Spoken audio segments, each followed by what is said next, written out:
Is this small block Chevy 350 a 2-bolt? Is it a 4-bolt? Grab yourself a cold snack and follow along with me as I strip this engine down to get the blocks in off the machine shop for our 383 stroker build. You can see the riding on the pavement. Young kids, they're growing up in basements. First thing we're going to need to do is drain all the oil out of the block. The oil in this only has about 5 or 10 minutes of runtime on it, so that's a real heartbreaker for the billfold, but whatever. So we need to get that emptied out. I definitely keep some kitty litter on hand for any coolant that's in the block or residual oil, because as we rotate it over to pull out the assembly and everything, a little bit of that residual coolant and oil is probably going to spill out on the floor. So just keep that in mind. So let's go ahead and pop the drain plug on this thing, take a look at our brand new oil, pour out into our oil pan, and we'll keep on going. Make sure to use power tools when you're removing drain plugs, because that's the ideal thing to do. At least we're removing it, not putting it in. Never use power tools to put it in all seriousness. Unless you're in yeah, something.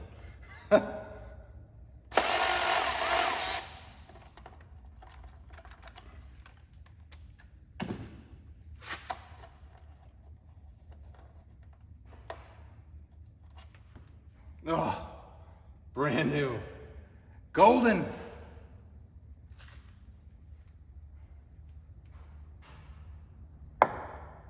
I guess it'd be a little bit more of a heartbreaker if it's brand new oil and it didn't look like that, so, but it is what it is.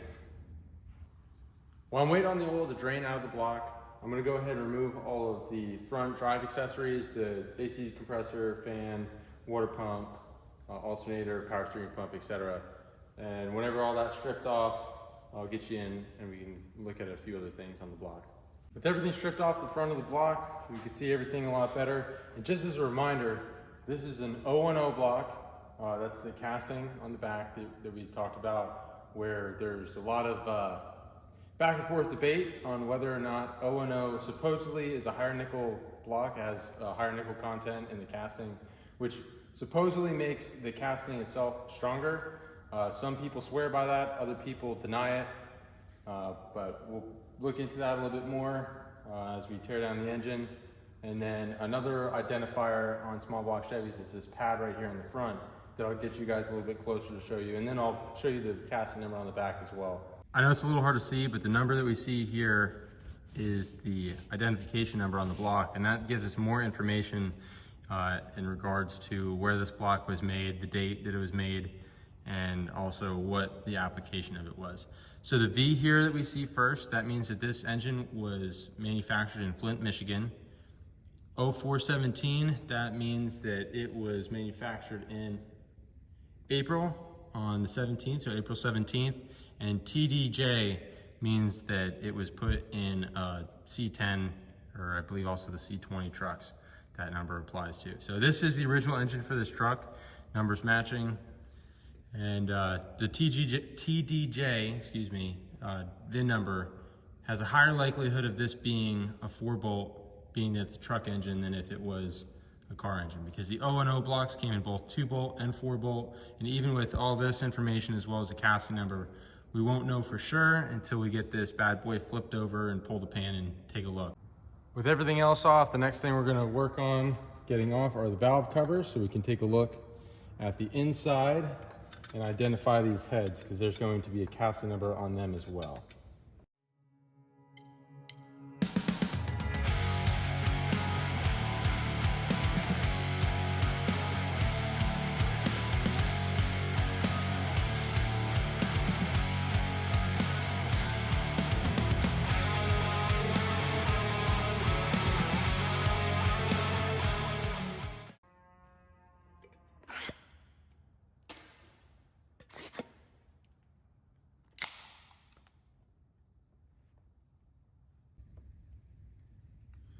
So with the valve covers off, we could see the casting numbers right here. I know it's upside down, but it is 3947041, which from what I can gather are, they have a 194 valve in them and a 64cc chamber, which is actually better than what I had expected to see in here. I thought it would have been more like a 74, 75cc, chamber since it's, you know, 70s smog era. But that's cool. I actually do have other plans already for cylinder heads that are currently at the machine shop that I'm really excited to share with you guys whenever we get to that point. But let's go ahead and pull the intake manifold off. Now that we have the valve covers off, the next thing we're going to need to do is get the distributor pulled out. And then when we have this out, we'll move on to the intake manifold. And one other thing I want to just throw out there is these toadfish koozies are pretty sweet, man. You can pretty much mount it onto any flat, smooth surface, and it's pretty awesome. It's not a traditional suction cup, and I'm not sponsored by them. I will be if they want to, though, but I'm not. They don't have a traditional suction cup. Their design is pretty cool, I can tell you. To where, I don't hopefully spill it. So, you set it on there and it's got a vacuum. Basically creates a vacuum in here by compressing this. So it doesn't allow it to come off side to side, but it lifts right off without any resistance coming straight up. So pretty cool there. Let's get back to this.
The next thing we're going to want to do is loosen the rocker arm stud nuts. And the reason for that is to take the load off of the cam and the springs and everything. And then we'll work on pulling the head bolts out and we'll get these separated from the block.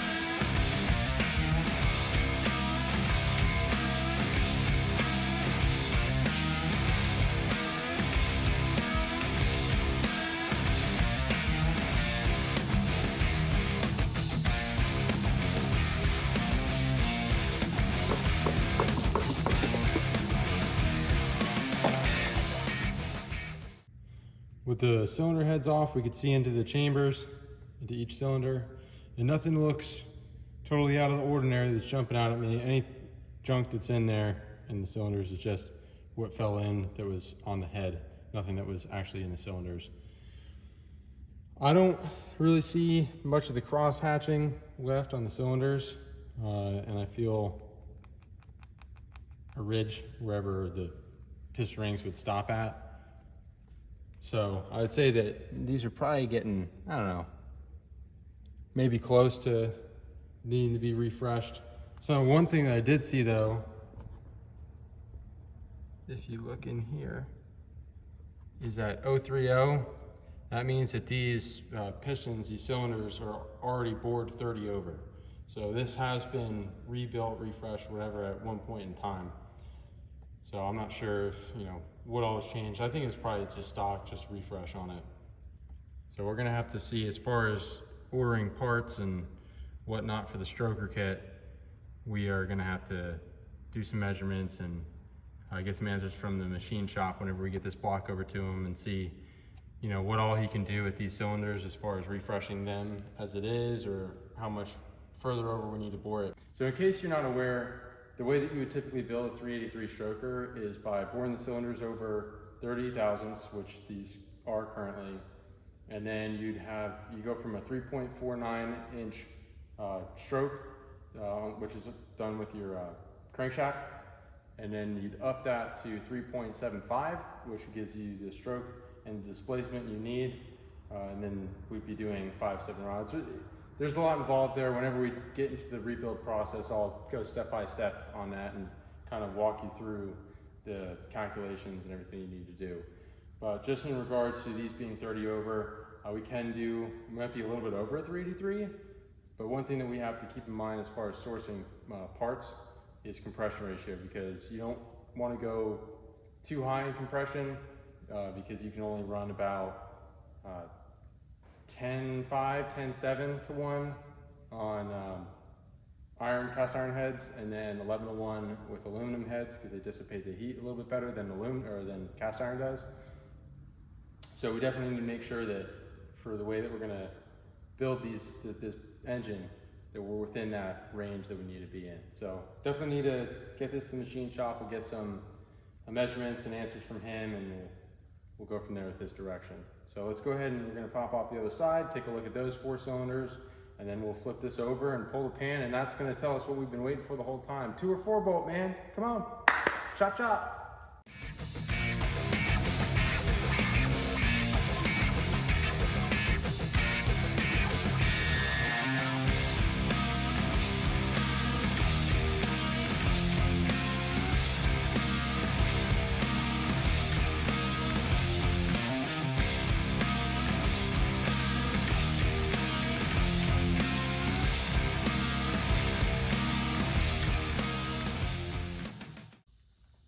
So here's the moment we've all been waiting for.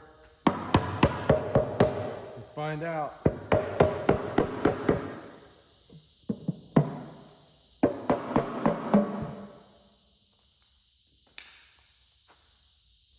You look first. I don't even want to.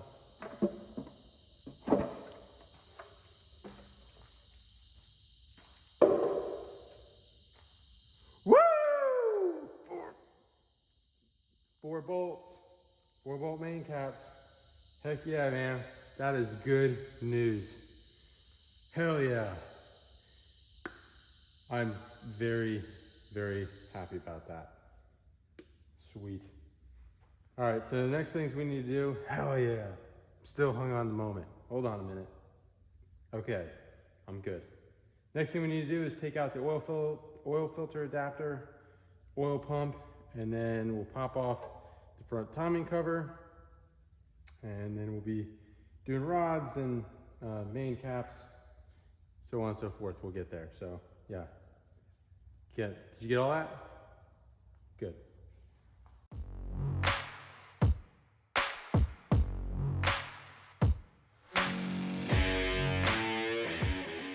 Before we do anything with the connecting rods or the crankshaft, we want to go ahead and get the timing set off and then pull the camshaft out. Whenever that's out, we can move back up to the top and work on the pistons and the crank.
So now that we have the rods out, the next thing we need to do is pop off the main caps And that will allow us to get our crankshaft out. And after that, we just have lifters, and we got this bad boy tore all the way down.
That's going to complete the teardown of our small block Chevy. Super stoked that it's a 4-bolt main. That's a nice surprise. And if you do have a 2-bolt, don't worry about it. It's not a bad motor. They're not weak. Just one thing you're going to want to do if you're doing any kind of performance application like we're planning on going, you're going to want to put in main studs in there instead of main bolts. And the reason for that is they're stronger and they have a higher clamp force. But whenever you go from bolts to studs, you're going to need to get the main bearings line board, and the reason for that is because the clamping force is different, so everything needs to line up correctly. So that's something that you are going to need to do if you go from bolts to studs.